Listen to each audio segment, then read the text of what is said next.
Welcome to another episode of Latinos Who Thrive. I am your host, Victor Escalante. A big thank you to all of our listeners who are listening in the US, Germany, El Salvador, Belgium, Singapore, and France.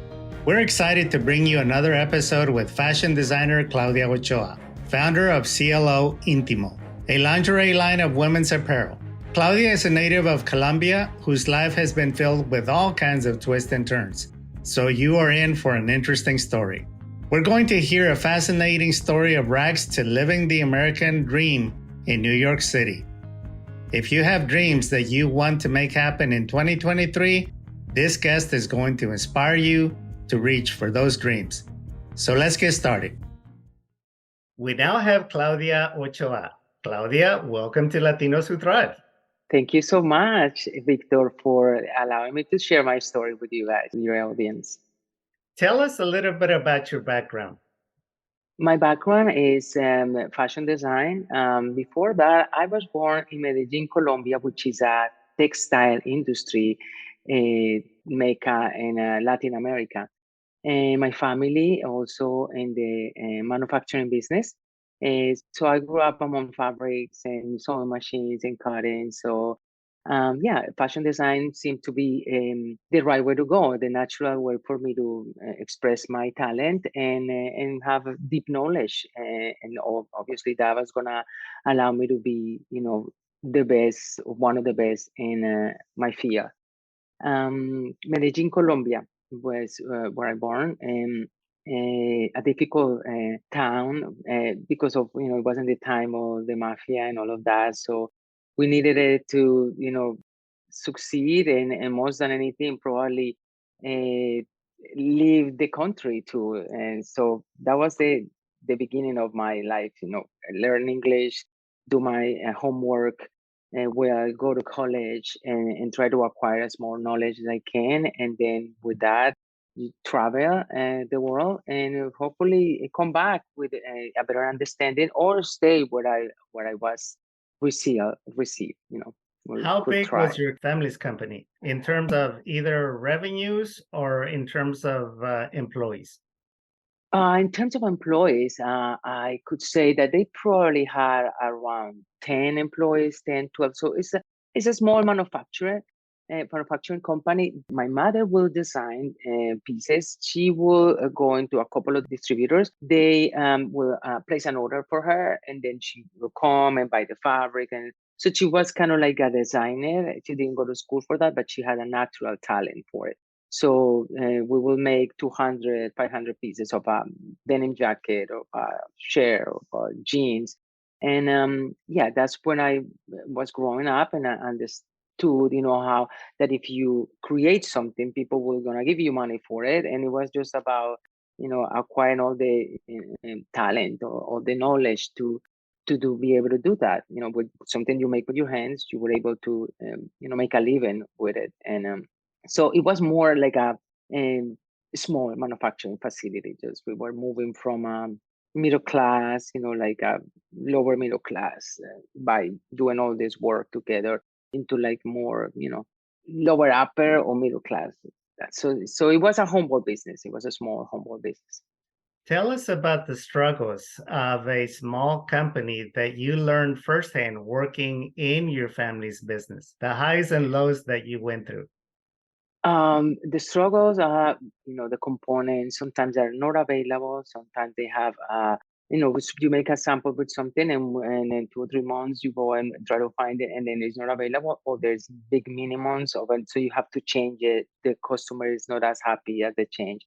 Or you have to meet the minimums. You have to buy a lot of fabric and then leave some fabric underneath the table waiting to sell another product. So financial struggle to keep the components available and not to have any problem with all the little things, the elastic, the thread.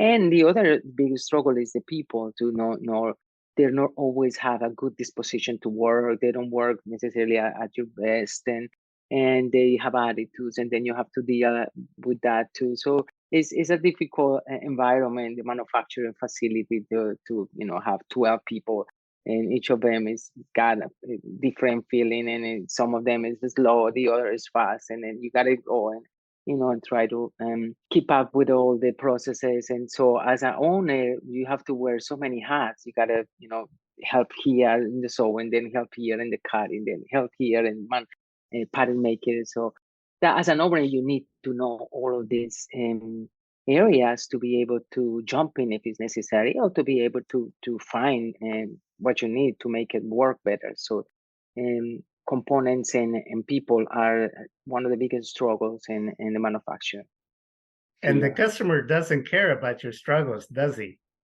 That's right. With my order, and then, oh, you changed the tool, it's a little lighter, and then they're like, no, this is what the manufacturer gave me. It's the same one. No, I don't like that. Or the color, it's not the color.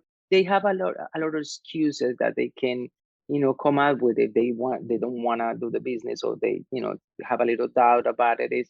And then you have to overcome also. So it's not in the beginning within your manufacturing facility, but then when you deliver it, sometimes, the person is not as willing to receive it, even though they place the order.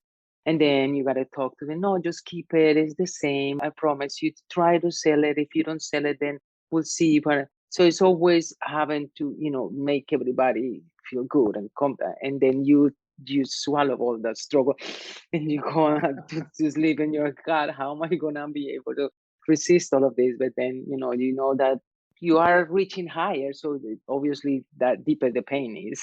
The higher you Yes. reach, the deeper the pain.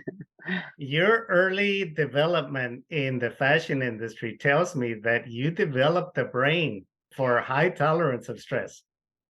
Yes, I think so too. I could see the struggles of my parents too, with trying to meet a deadline for sewing, and the sewers are not really giving you their full capacity, and but they at the end of the day, sometimes they work a little extra, or a weekend they put everything down, and they meet with friends, they gather, they have the little drinks, they eat. So they had a way to Colombia. We are a very happy country. Let's see, we like to gather with our families. We are very affectionate. We like hugs and kisses, and we love music and food. So it's a way to like release the stress. The culture itself. We love music. The sunsets. It's a beautiful weather. And the birds, the fruits. Somehow we're given a lot of ways to, if we want to release the stress, if we want to keep saying, then every beauty is out there, family and other things of life that are not necessarily the financial success. Claudia, growing up in fashion, did you get to travel to some of the big fashion shows in the world's capitals of fashion? You mean New York, Paris, and Yes. well, I had the chance. Not when I was growing. I was growing. I didn't travel. I stayed in Medellin. But Medellin hosts the Latin American trade show for fashion and textile. One of the is Colombia Tex, Colombia Moda. So when I was college, we were participating in these trade shows. We were creating pieces. We were, staging fashion shows, photography booths for a trade show. So the college, very early in the semester, so there were 4 years that we did the studies of fashion. They will always get us to work with the distributors of fabric, of the fabric makers, or big brands that wanted to stage something. So that was the school. It was very good on it, but we didn't have the chance. I travel outside of the country. But when I moved into New York and we started the company, my husband, we weren't ready, but he pushed us to go into Paris. There's one trade show that is Interfiliere, that is the show for the intimate apparel, and twice a year. So we participated twice as a small designers in a little area where we wanted to be discovered. So that was fantastic to participate in a trade show. So yeah, that's pretty much the two big experience that I have in the capitals of fashion. So you grew up in Colombia. How did you come to the US? Like I mentioned it before, because I was lucky enough to have this big name people that wanted to create a company in Miami, they sent me the paperwork because I myself, with a friend, we wanted to travel here, and I went to ask for the visa. I bring all the paperwork. I probably was 22 at the time, and we just said we wanted to have a tourist visa. And the person at the embassy, the agent, is like, no, you are very young and you are like the perfect person to stay in the United States. And they denied the visa. No, come back. Who's this house? Who is this car? Who is this? And everything was my parents. And they're like, no, come back to get a visa when you have something that holds you into this country. And I said, well, that's going to be very hard because it's hard to make a good living. And on top of that, bring excess to have, the embassy. So I was very sad for, I don't know when it's going to happen then, but then out of the blue, I'm working for this company. 4 years later, somebody in this country wants to interview me. And I was like, okay, well, I don't have a visa. And they're like, don't worry, we'll send you the paperwork. We want to interview you in Miami. I was like, oh my God, this is like, it comes from heaven because, otherwise, I don't know when. I was already 26. How did they find out So about you? because I worked for this designer, Carlos Pinel. He was a famous designer in Colombia at the time. And he was the person I did my interview with, but he didn't. So he had these people with the project of Jimmy Connors, Liberto, coming into the company. They were sourcing denim. That was the company that we did a lot of denim there. So he didn't know any English. So the only person that knew English in the company was me. And he's like, can Interesting. you present the collection? And I said, yeah, of course. The English, I don't know. And I'm like, all right. I said, oh, wow, this is the moment it's paying off because I've been studying English since I was 13. And little by little, going to school.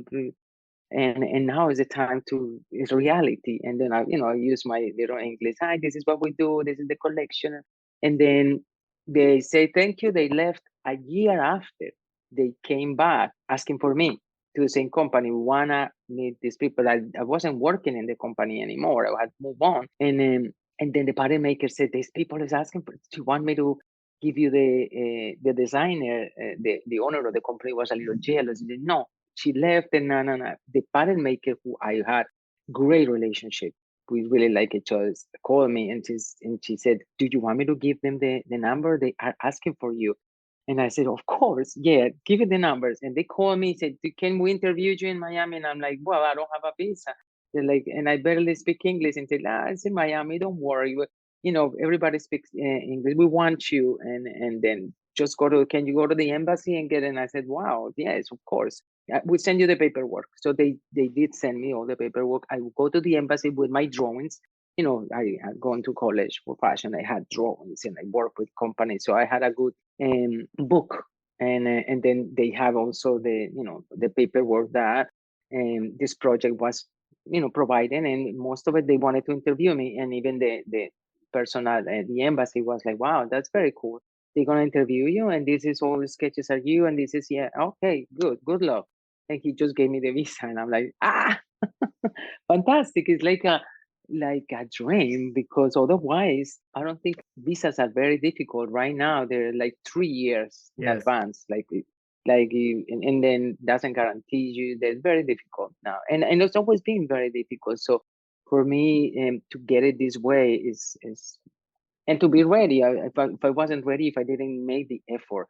What were you feeling when you got the visa and you knew that it was a done deal that you were coming to Miami to be interviewed? What did you feel? I just laugh. So, and I look up at heaven. I'm like, is somebody up there really? He's like, oh my God, this is because it's like so real. It's like seeing a dream come true. You almost like have to touch it. It's like, is it for me? Really? It's like, oh, Yes. I can't believe it. I didn't. I mean, I work for it. It's not something that you have control on it, but it's something that life has that way of rewarding you by itself when you least expect it. When you had work for something, you had the discipline, you had paid an effort for what you are asking for. Usually the life doesn't give you something for free. It's usually like it charges you the bill first and then it gives it to you. Yes. So I was prepared for that. I was prepared to make a big effort. I knew that that was the way to do it. So putting yourself through English school outside of a high school, something that not every kid does. Every Yes. kid wants to go to work and then watch TV. And I said, no, I need to take a bus and go downtown and go to that class. It's just an hour, and then come back and do my homework. And everybody's like, what? Like, we don't even want to get our English even in class because they give you English classes in high school. But everybody's like overwhelmed. They don't even know. I don't understand English. I don't know. And for me, it was like, English is going to be my freedom. If Did you I dream only as a little girl of being a fashion designer and traveling the world? Was that your dream as I a little girl? my dream was travel. I think that I was very aware that culture was way more than what I was living. Things that was happening. We'll see those big TV shows, Dynasty, and all those. The world was bigger than my Yes. little town, and I didn't want to just stay in my little town because Yes. I was very curious what was going out there through the TV shows, movies, through music. It was so much to explore that, but I knew that I wasn't going to get anywhere. At least I needed to understand the so the language of the planet was English. I needed at least to understand that So you to came to be able Miami to for a share. job interview. Did you get the job? No, the company never was created. Liberto and Jimmy Connor never really, because they brought several of us, me as a designer, another two companies, big companies as manufacturers like food package, and a couple of people more like production. For none of us was, the business never consolidated. So we don't know what happened to them because I There's a went back lot to of Colombia. speculation in the fashion business, isn't there? To where you Yes, speculate and you take risk and you put yes. your best foot forward and things don't work out. So what was that It's like for you incredible. when project or the business never materialized? What did you feel then? Well, because I wasn't expecting anything from it. I had already got a lot from the interview. I had a visa that I owned and that nobody was gonna take away from me. And I Okay. was working for a company already. I just took few days to go for a possible interview. So if it happened or not, I wasn't expecting anything. And so they stayed in Miami. All the team that flew, they would go back to Colombia, and everybody goes back to their business. And we're Okay. waiting for somebody to call, but they never called. But so we didn't feel anything. We were just curious. I mean, how is that a company takes us all this team, pays for hotel, pays for everything, and then we'll never hear from them? None of us. No, Okay. the five because they called me. Did they have you call you? And I said, no, okay, well, that's funny. But none of us was really they expecting anything. We already committed to where we were working, what we were doing at that time. At that time. So the dream didn't materialize. What happened next?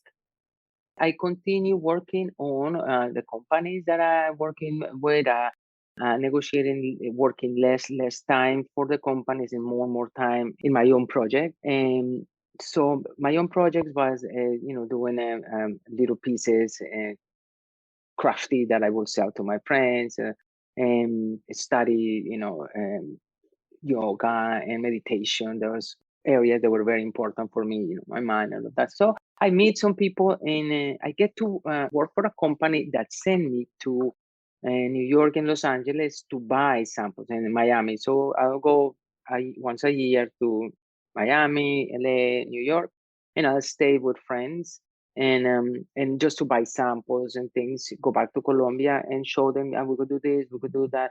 And so in one of those times, I meet a guy in Colombia as a friend, but I know I meet him there, and we start like a relationship, and he travels to Colombia, and then I say, hey, why don't I just go there? Your friend is renting a room. I want to move to New York, and I was living independent in Medellin, which is also something that you didn't do. You live with your family until you could. For me, it was important to move around my family, to pay my own rent, to show myself that I could, be independent instead, Yes. pay my own bills. So, and then I said, yeah, come to New York, and try, and I said 6 months. I'm gonna perfect my English if because it was important to say bilingual in my resume too, because it can give you more money. It's different a person that can translate information and forecast and somebody that doesn't. So when you work in fashion in Colombia, so I could have a better English, better communication. I was studying and understand, but the part of the speaking was very difficult. I will come to New York and tell the girl at McDonald's, number 6, please. And she said, just there to go. And I said, number 6. She's like, just there to go. And I'm like, what? And Puerto Rican, Spanish speaking person said, que si se lo va a comer aquí o se lo va a llevar para la casa. So it was this way to speak, these modisms that I couldn't really communicate.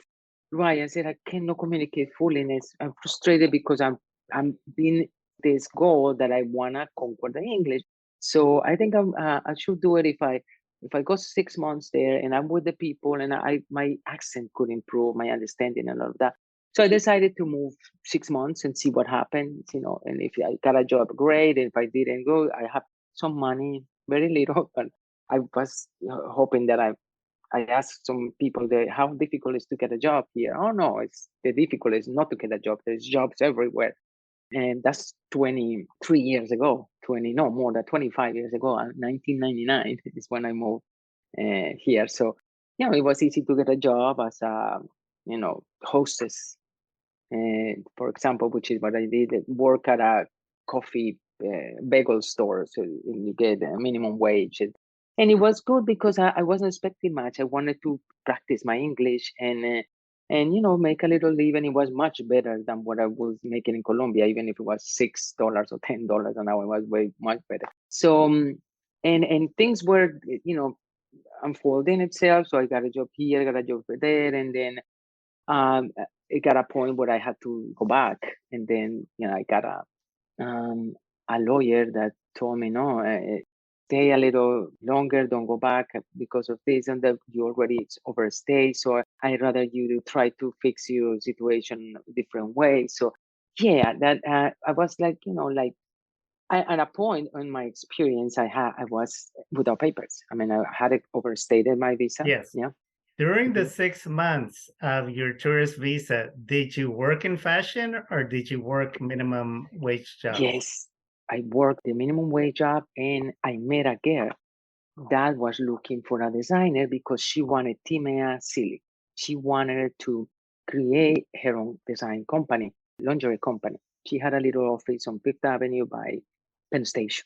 And I said, yeah, I'll make samples. I had actually the opportunity to get into a Betsy Johnson manufacturing facility. It was in Long Island City.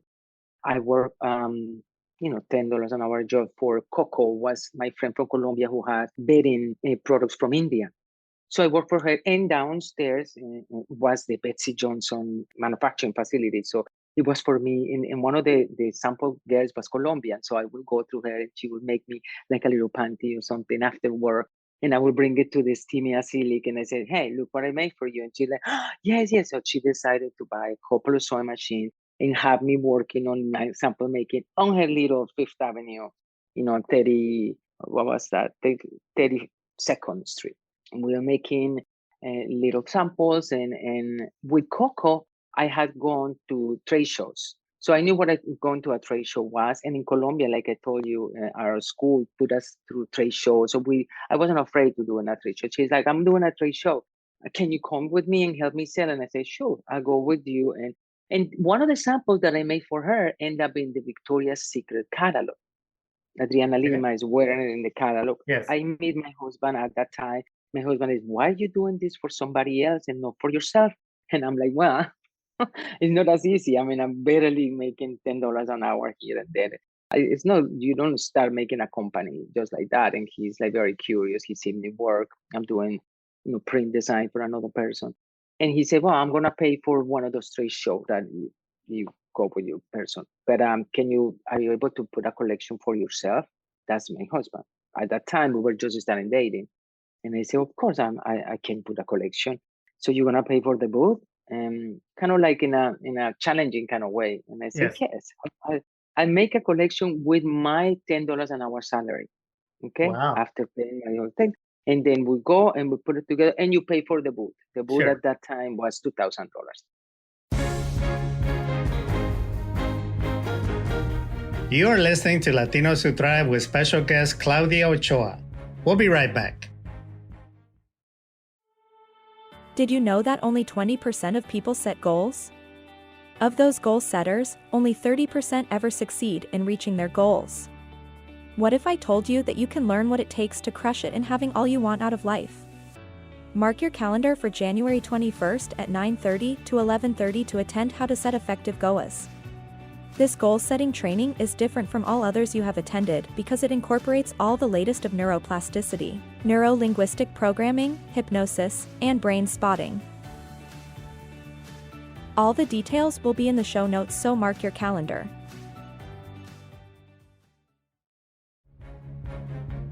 We now return you to Latinos Who Thrive with special guest Claudia Ochoa. Claudia, Right now when it's 6. you mentioned the brand Coco, are you talking about the big internationally famous brand, or is that a person? No. This is Coco bedding. This is furniture, pillows, and the products made in India.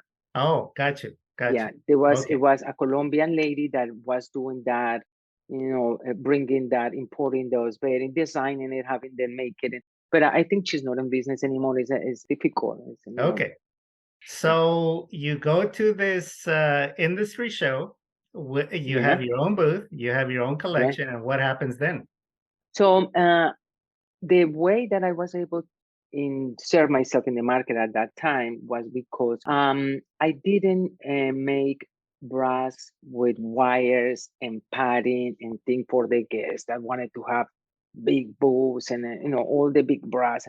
I make bras without wires, Okay. soft bras and little things. So I deconstruct the bra and I just make pretty, I put little embroideries with semi-precious stones, a little soft brass, 1 or 2 layers, the lace or two. So at that moment, everybody is like, let me see. I said, yeah, bras for girls that like their boobs. Girls that they're small boobs and they're not looking to, get a surgery, and they don't need to be padded, or or they don't want to make believe they have a bigger. They like the way they are, and then we put in layers on their breast. So that was something that not really many brands, maybe 1 or 2, they were doing at that point. Soft bras that actually were more like little camis that you can open up your shirt a little bit and show that the bra. So it wasn't that intimate, almost like a mixing ready to wear with intimate and padded. So did it very Colombian. I hang beautiful green fabric tool, and I put in the floor, like these mats that are very natural. They were stepping into a different. People used to not do any much in their boots at the trade show. It was, this is my rack. This is my.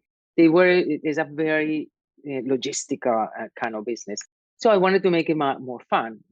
Like if Colombians Yeah. coming and flowers and things, and everybody was like, "Who are you? How come I haven't seen you?" I said, "No, it's the first trade show." It's like, and when are you delivering this? And I'm like, I didn't even know much about the logistics at the point. I said, like, whenever you want. And she's like, "Oh," because that's not how you do it in business. This is delivered this month because it takes you 3 or 4 months to deliver something. So, but it was very, like very crafty. It was just an idea. But we met somebody that had great insight of the fashion industry in the United States. And she said, "Can I rep you without charging you? With just when we sell, you give me 15% commission." I'm, yes, yes, I need that. So things were like unfolding together. So she starts selling and going to other trade shows, ready to wear trade shows, and she sells very well. And I had to tell her, stop selling because I don't know if I'm going to be able to make this. This is, I need to find the softwares. I need to find. So it was more complex than you thought. But You were still the working idea out of was, your house at this time, weren't you? right, exactly. I'm working out of my place using the Betsy Johnson manufacturing facility. They opened me here, but they're not always could do it. They were very busy. They had to say, "I'm sorry, Claudia, we can." And I didn't have really any other perk. So it was very stressful.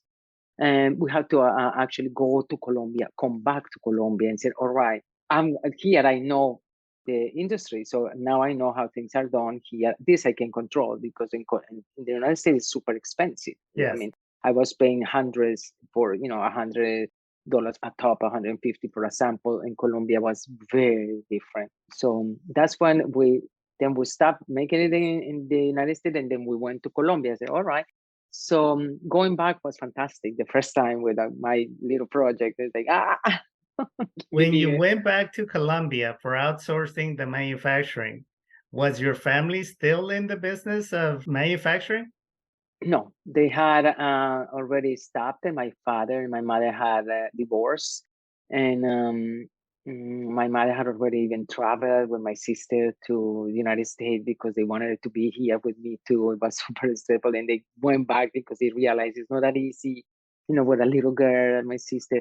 So what we did is actually with the sewing machine that we bought here to make the product, because we at one point we actually we had an office in the garment district with sewing machines to make our own things, and then we had to put everything in a like big ship and send it to Colombia and Okay. create the little company in Colombia. And I used my parents, my family, and my mother.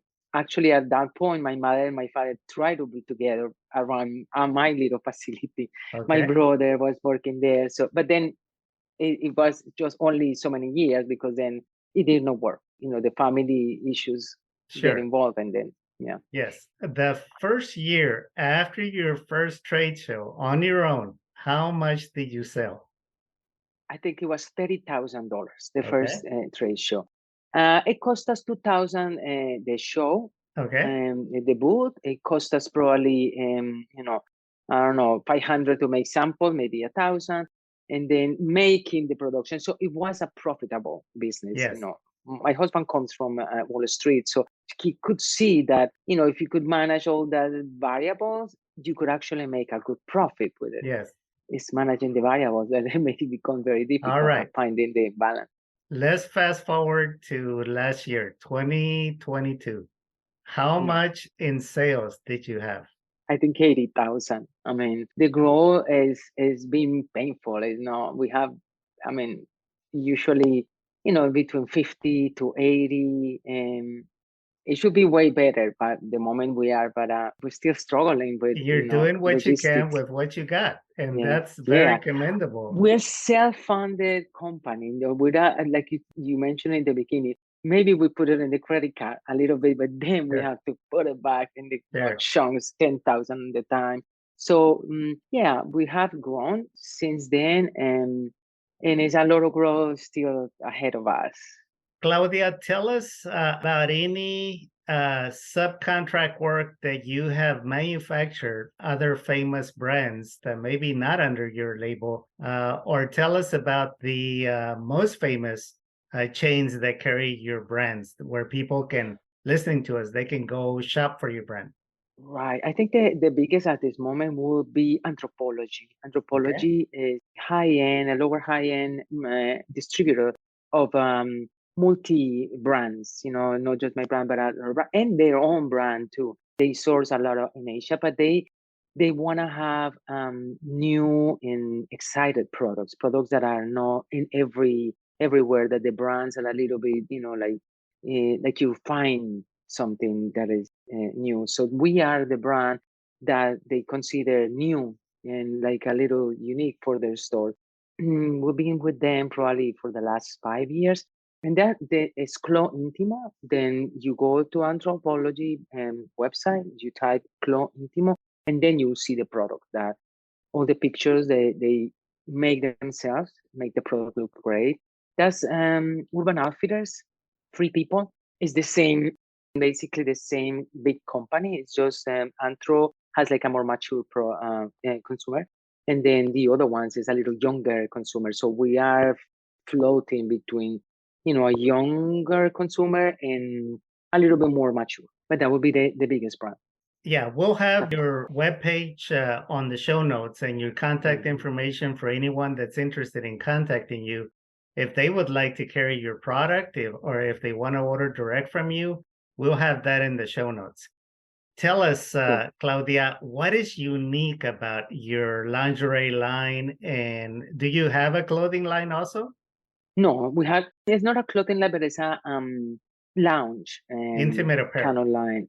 We have bras, panties, bodysuit, little camisole, but then now we have the lounge pants Okay. and shirts and robes, what the girl wears around the house when she wants to, work at the house or watch TV. So those products that are not only intimate, but something that it could actually walk to the store with. So Okay. it's a little between intimate and there's something that you can go up. And yeah, it's because the fashion has changed that way. One of the things that we consider unique about our brand, and it was since the first trade show, is that I connect. Every brand has a little semi-precious stone attached to it, like a little tiger's eye and other little stars, little jade, little heart. But then what is unique is not just that I find it important to connect us with Earth, right? In every sense that is possible. A person should be very aware of her mind, the beauty of our planet, nature. And so that little semi-precious stone is nature, is the symbolism that we, our closest soul should be connected to nature. And then at the same time, there is an altruistic goal on this, is the girls that haven't developed a skill, the 14, 13, 15-year-old girls that have not really the opportunity to study, right? So they can make a living putting these little semi-precious stones in every piece. Or the ladies that need to make an extra living, but they don't have a skill, really. They don't know how to sew or do patterns or anything. So we can see them around the pieces and start sewing, because it has to be by hand. It doesn't do it a machine. So it has to be somebody that threads a needle, puts it through the panty, takes the little piece, ties it in the back. So it's a little labor involved, which is symbolized for me our awareness of the connection between us and nature, what nature has given us, and the opportunity of somebody that one needs to make a living and has no really much skills. So let me make sure I Uh, understand you. yeah. Do you send a kit, like a kit with the underwear and the semi-precious stone, We or send the semi-precious stone. They have okay, the threads, the elastic threads in Colombia. They have the needle to thread them. They have all these little delicate needles that can go through the little detail. All of it is in Colombia. So the only thing that we really okay, need to send them is the stone. We find it here okay. in So you're in talking about a finished product, correct? Not that the a consumer. finished product. Yeah, the Okay, finished product comes out and it okay. just doesn't just go into a bag. It I got stops. you. A little girl I or got a you. lady takes all of this crafty, Let me ask you, how did you come up with that idea? walking through Chinatown one day. I said, I want my piece to be unique. I want my piece to people feel good. And I'm talking to somebody, and I think it's one of my friends, and he says, I'm also buying little jades, finding jades for my, little stones for the side of my bed. And he's like, well, why don't you put a piece of jade like you buy in it? And I look at him and I'm like, because I saw all the little tiny J's, and yes, it's like a Loki panty. He says, exactly, Loki panties. And actually in the beginning, I made a 3-pack panties, nude, ivory, and black, and I put it in a little bag, and it was called Loki panty. And so this friend had a connection in Kmart, and he said, we're gonna sell this to Kmart. And he made me make samples and all of that, and we make samples and we send it to them. And that's when my husband at the time was said, I mean, what are you doing with all of this? You're working so much and people are making you work and you're getting nowhere. Why don't we just, my husband knew that there was a business because I was making this Loki panty pack. And that the idea came in Chinatown because I'm looking for semi-precious stone. Is it connected to any of your studies in yoga or energy or anything? That's connected to that. That's connected because the crystals are amazing. I mean, the Okay. planet just it's amazing because I have an awareness on All meditation right. and in yoga. I value these things. All right. So I'm going to come out of the closet here and tell you that I actually I'm not an expert, particularly in the topic, but I know something about how having certain semi-precious stones associated with different areas of your body, namely the chakras, it's going to influence the energy that you feel.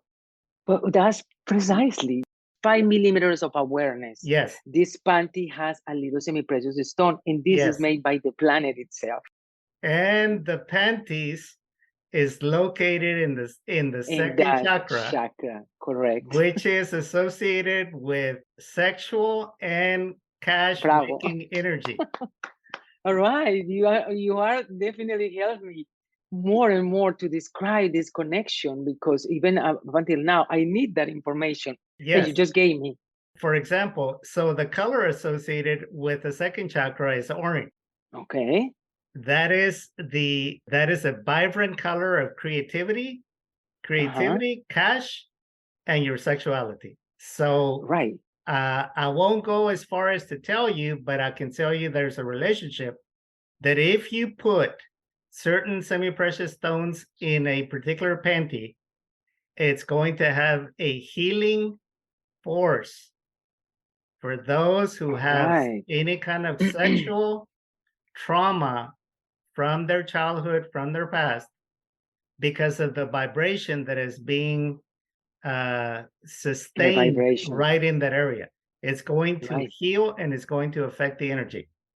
Victor, thank you so much, because you are helping me to, how do you say, to present the idea to them clearer. I mean, the way that you are putting it, I don't think we had it as clear as you are putting it for me now. So you're giving me weapons to make it this a really a stronger idea than I thought it was. It's even deeper with the karmas, with the chakras, with the colors. I think that I've been so involved in the production process and the design that I left this little wisdom neglected. And now I'm gonna go. I finish this and I'm gonna go and write all of this, and now I Yes. know how we're gonna present it. Yeah. And the reason So I this. know something about the topic is I've had Yeah. teachers. I've had master teachers teach me about the effect of colors, about design. I've studied sacred geometry, which again, you get into certain geometric designs and how there is harmony in nature and why we need to have harmony in our personal and professional lives.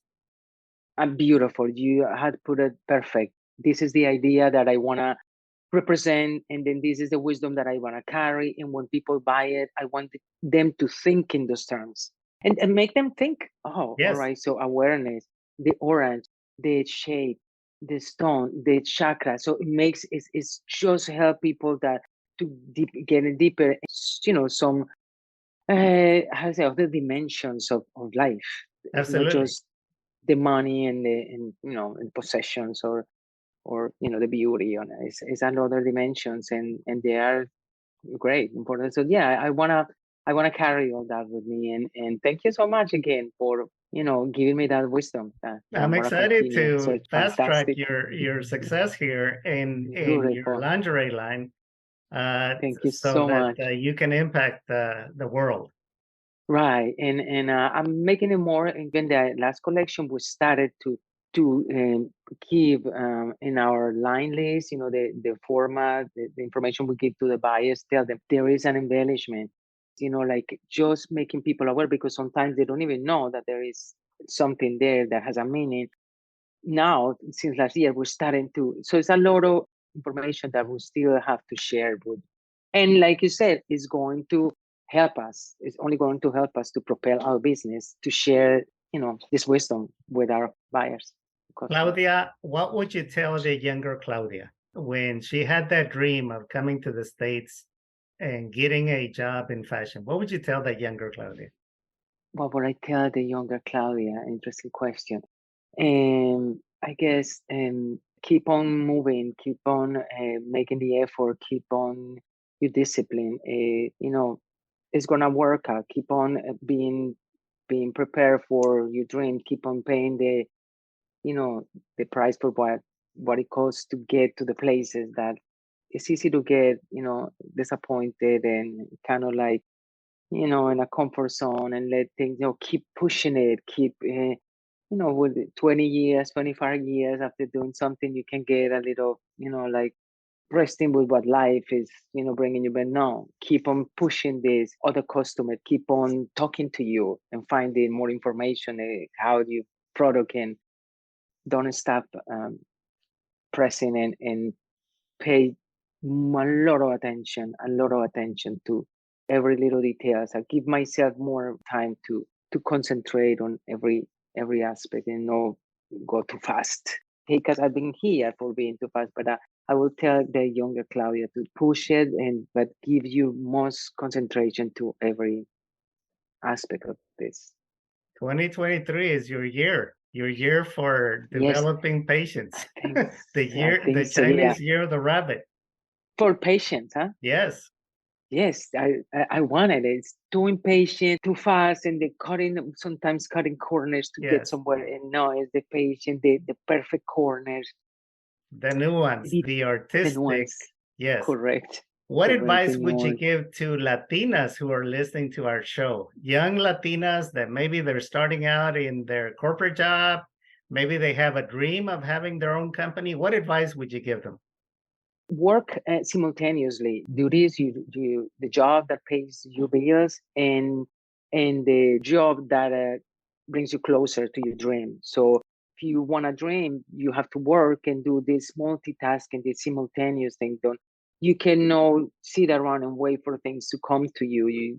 Gotta make stop and make an effort instead of coming home at 5 p.m. and then just one day you go to the gym, the other day because the body is so important, or do caring of the body. The next day you are looking for either the person that needs to interpret your ideas, or whoever has to need all this, the books that you need to read to acquire the knowledge, all the language that you need to get into. So make the effort, have the discipline to run the predictable life that is going to work from 8 to 5, 9 to 5 every day, and then having your dream here and feed it every day with your little, details, with your little discipline for that dream that you have.